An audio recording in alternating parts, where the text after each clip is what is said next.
Bayangkan sebuah pagi ketika matahari belum sepenuhnya terbit, namun udara sudah dipenuhi dengan aroma mesiu yang menyesakkan. Di kejauhan, dentuman meriam mengguncang bumi seperti gelegar kiamat kecil. Dan kau tahu, hari itu mungkin adalah hari terakhirmu. Bukan karena kau ingin mati, tetapi karena tanah tempat kau berdiri, Surabaya, memanggilmu untuk bertahan walau nyawa taruhannya. Inilah kisah yang jarang diceritakan dari sudut mata seorang pemuda biasa yang terlempar ke tengah pertempuran terbesar dalam sejarah kota pahlawan. Kisah tentang ketakutan, keberanian, teriakan, doa, dan keputusan-keputusan yang dibuat dalam hitungan detik ketika hidup dan mati saling menempel di ujung bayonet. Jika kau ingin tahu apa rasanya berperang bukan demi kemenangan, tetapi demi harga diri bangsa yang baru lahir, maka teruskan cerita ini. Karena yang akan kau baca bukan sekadar sejarah, tetapi kepingan jiwa para pejuang 10 November 1945. Assalamualaikum warahmatullahi wabarakatuh.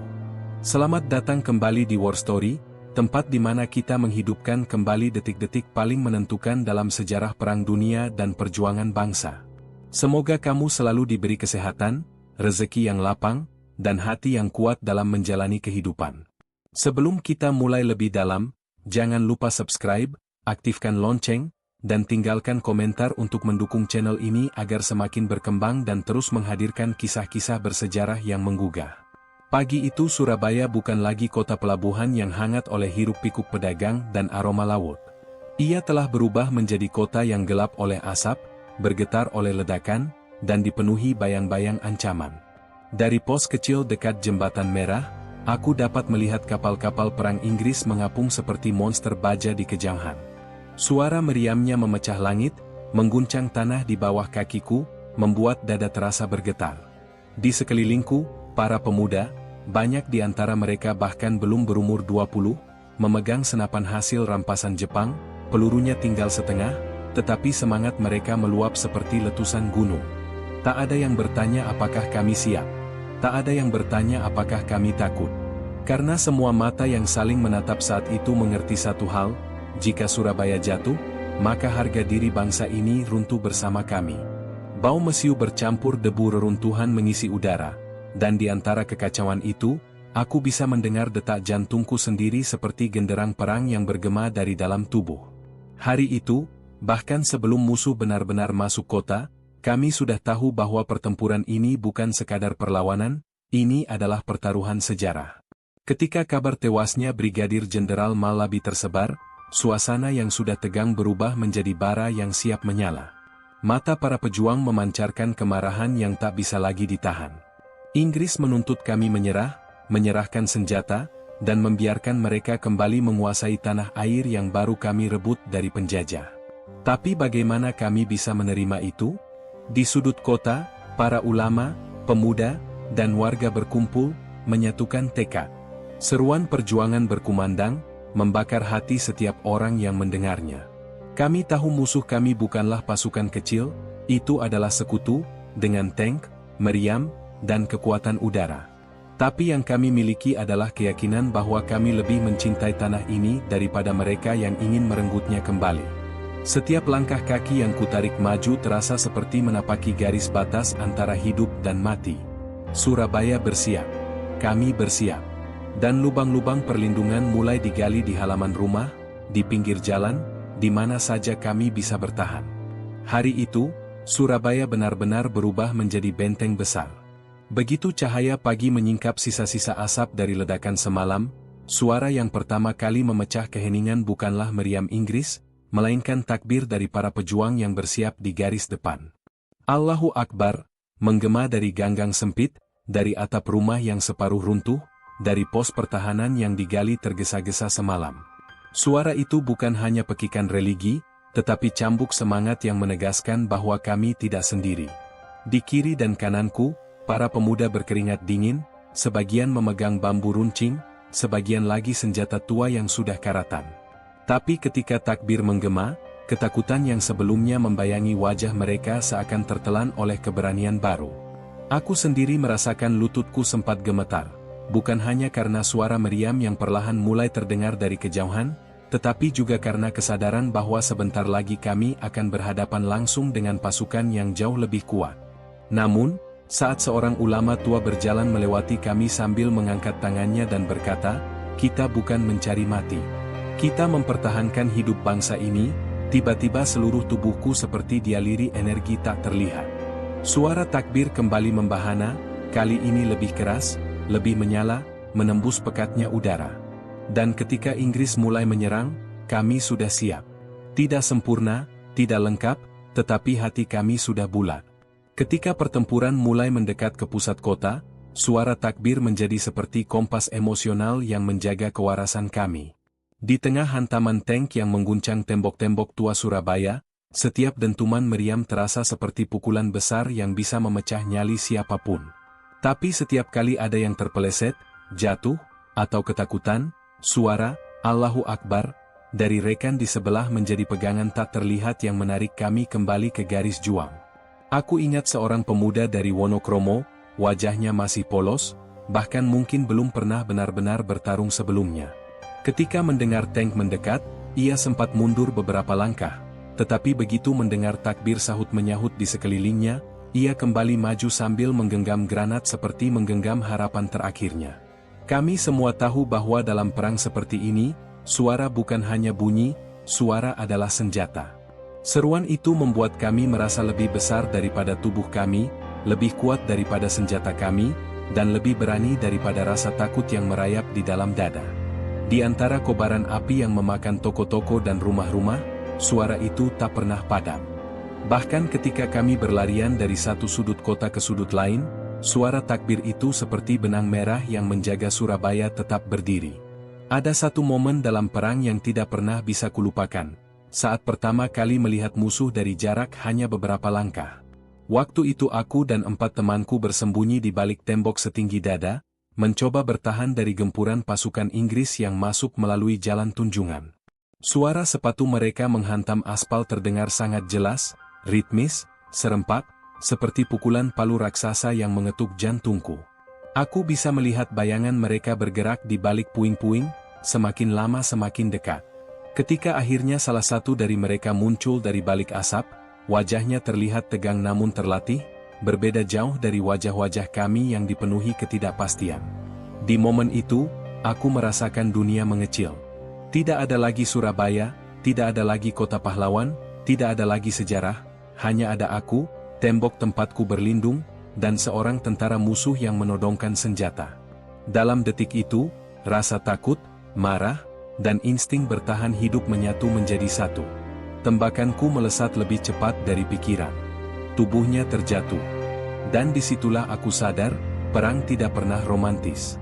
Perang adalah keputusan-keputusan brutal yang diambil dalam hitungan detik, keputusan yang kelak akan terus menghantuimu. Setelah baku tembak pertama itu, sesuatu dalam diriku berubah. Rasa takutku tidak menghilang, tetapi berubah bentuk menjadi kewaspadaan yang terus menempel di seluruh inderaku. Setiap bayangan membuat jantungku berdegup, setiap suara langkah membuatku bersiap. Aku mulai memperhatikan hal-hal kecil yang sebelumnya tak pernah kuperhatikan. Cara musuh bergerak, cara mereka memberi isyarat, cara tank mereka menghancurkan dinding-dinding rapuh seperti mainan. Ada satu kejadian ketika seorang tentara Inggris muda tiba-tiba muncul dari gang sempit sambil memegang senapan. Usianya mungkin tidak jauh dariku. Matanya terbelalak, seakan ia pun tidak ingin berada di sana. Kami saling menodongkan senjata, saling menatap, dan selama beberapa detik kami sama-sama membeku. Saat itulah aku sadar bahwa di balik seragam musuh, ada manusia yang juga takut mati, yang mungkin juga ingin pulang. Tapi perang tidak memberi kami waktu untuk berdamai. Ledakan dari sebuah granat mengakhiri kebekuan itu. Ketika asap mulai tipis, ia sudah terjatuh. Momen itu membuatku paham, perang bukan tentang membenci seseorang yang kau tembak, tetapi bertahan dari keadaan yang memaksamu melakukan hal-hal yang tak ingin kau lakukan. Surabaya pada hari-hari itu bukan lagi kota, tapi lautan api. Rumah-rumah yang sebelumnya menjadi tempat berkumpul keluarga kini tinggal kerangka hitam, berdiri rapuh di antara kobaran yang tidak kunjung padam. Bau kayu terbakar, dinding runtuh, dan barang-barang yang meleleh bercampur dalam satu aroma menyengat yang menghantui hidung kami selama berhari-hari.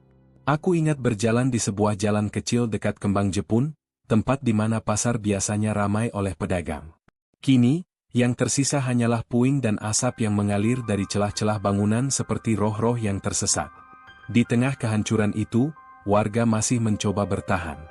Ada ibu-ibu yang menggendong anak sambil berlari menyeberang jalan. Ada orang-orang yang membawa air dalam ember untuk memadamkan api meski mereka tahu itu sia-sia. Tapi itulah Surabaya. Bahkan ketika kota terbakar, semangatnya tidak pernah padam. Kami melintasi jalan-jalan itu sambil membawa senjata kami, mencoba mencari posisi baru untuk bertahan. Meski setiap langkah membuat sepatu kami berdebu dan panas, kami terus maju. Karena menyerah berarti membiarkan musuh merebut apa yang tersisa dari kota kami yang terluka. Di tengah lautan api itu, ada pula keindahan yang aneh. Keindahan yang hanya bisa dilihat oleh mereka yang berada di tengah kekacauan. Cahaya merah yang memantul pada asap menciptakan siluet-siluet pejuang yang berlari dari satu posisi ke posisi lain, terlihat seperti bayangan-bayangan besar yang menari di antara reruntuhan. Suara tembakan terdengar dari berbagai arah, bercampur dengan teriakan warga yang mencari keluarga mereka. Kami kadang berhenti untuk membantu siapapun yang kami temui, seorang kakek yang terjebak di rumahnya, seorang anak kecil yang terpisah dari ibunya, atau bahkan orang-orang yang terluka parah dan hanya bisa kami doakan sambil melanjutkan perjalanan. Api tidak memilih korban. Kadang ia menyelamatkan kami dengan menutupi pandangan musuh, kadang ia hampir membunuh kami ketika ledakan memicu kobaran baru. Namun di tengah semuanya itu, ada satu hal yang tidak pernah padam, tekad untuk mempertahankan kota ini. Setiap pejuang yang kulihat, meski kelelahan dan terluka, tetap memegang senjatanya erat, seakan itu bukan hanya alat perang, tetapi simbol dari harapan yang tidak boleh jatuh ke tangan musuh. Di antara semua peristiwa yang kulalui, kehilangan sahabat adalah bagian yang paling membekas. Nama sahabatku itu Hasan. Ia selalu menjadi orang yang paling keras tertawa dan paling keras pula semangatnya. Tapi pada suatu malam ketika kami bertahan di dekat gedung Internatio, nasib berkata lain. Serangan udara menghempas kami dengan dahsyat. Ledakan pertama membuat kami terlempar ke tanah. Ketika asap menipis, aku melihat Hasan tergeletak tidak bergerak, dadanya dipenuhi serpihan logam. Aku segera merangkak menghampirinya, memeluk tubuhnya yang semakin dingin. Dalam pelukan itu, ia memaksakan sebuah senyum kecil sambil berkata lirih, "Jangan biarkan mereka mengambil negeri ini, Lan." Setelah itu, napasnya putus. Dunia rasanya ikut runtuh. Teriakan pertempuran di sekitar kami menjadi seperti gema jauh yang tidak jelas. Saat memeluk tubuh sahabatmu yang perlahan kehilangan warna, kau bukan hanya kehilangan teman, tetapi kehilangan bagian dari dirimu. Kami tidak punya waktu untuk pemakaman layak, tidak ada liang kubur yang bisa digali dengan tenang. Di tengah pertempuran, kami hanya bisa menutup tubuh Hasan dengan kain seadanya dan mengucap doa singkat sebelum kembali mengangkat senjata. Namun anehnya, kesedihan itu berubah menjadi kekuatan baru. Setiap teriakan musuh yang mendekat, setiap dentuman yang mengguncang, terasa seperti panggilan untuk membalas pengorbanan mereka yang telah gugur. Mungkin itulah yang membuat para pejuang Surabaya begitu keras, begitu tak mudah mundur. Bukan hanya karena cinta tanah air, tetapi juga karena setiap langkah maju membawa ingatan akan teman-teman yang jatuh di belakang kami. Setiap kali kulewati tempat Hasan gugur, aku merasakan beban sekaligus dorongan. Beban karena kehilangan, dorongan karena ia telah menyerahkan segalanya untuk perjuangan yang sama. Dan di malam-malam panjang ketika suara meriam mereda, aku sering menatap langit yang merah membara sambil bertanya, apakah semua ini layak? Tapi setiap kali aku mengingat wajah Hasan, aku tahu jawabannya, ya. Tidak ada perang yang berlangsung selamanya. Pada titik tertentu, yang tersisa hanyalah kepedihan dan kenyataan pahit bahwa manusia tidak bisa terus bertahan tanpa henti. Hari itu datang ketika serangan Inggris benar-benar melampaui batas kemampuan kami. Artileri berat mereka menghantam kota tanpa henti, pesawat-pesawat menukik dan menjatuhkan bom, tank-tank merayap masuk seperti binatang baja yang lapar. Di beberapa titik, kami bahkan kehabisan amunisi dan hanya bisa mengandalkan bambu runcing atau senjata rampasan. Satu persatu pos pertahanan jatuh. Aku ingat saat kami terpaksa mundur dari Jembatan Merah, tempat yang selama ini menjadi simbol perlawanan kami. Rasanya seperti menyerahkan jantung kota. Tapi pada akhirnya, kami manusia. Bahkan keberanian terbesar pun punya batas ketika tubuh tidak mampu lagi. Namun meski mundur, semangat kami tidak hancur.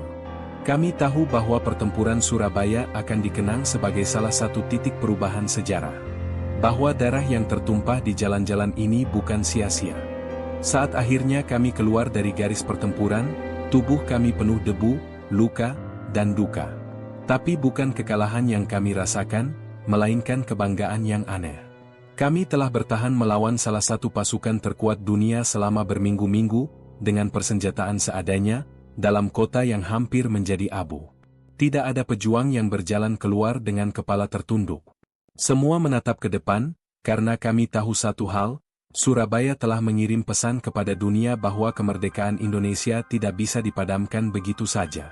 Di jalanan yang sunyi, aku menatap langit Surabaya yang masih berwarna merah sisa peperangan. Di dalam hati, aku berbisik, ini belum akhir. Karena meski tubuh-tubuh kami terpaksa mundur, semangat itu tetap tinggal di setiap puing kota. Semangat yang kelak mengalir ke seluruh Indonesia, menjadi bahan bakar revolusi, dan akhirnya membawa bangsa ini menuju kemerdekaan yang utuh. Teman-teman War Story, dari kisah ini kita belajar bahwa kemerdekaan bukan hadiah. Ia lahir dari doa, air mata, kehilangan, dan keberanian tanpa batas. Semoga kita semua diberi hati yang selalu bersyukur, diberi kesehatan yang kuat, dan diberi jiwa yang siap membela kebenaran dimanapun kita berada.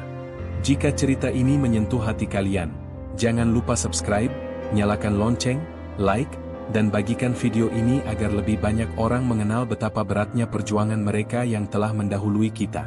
Sampai jumpa di episode berikutnya. Wassalamualaikum warahmatullahi wabarakatuh.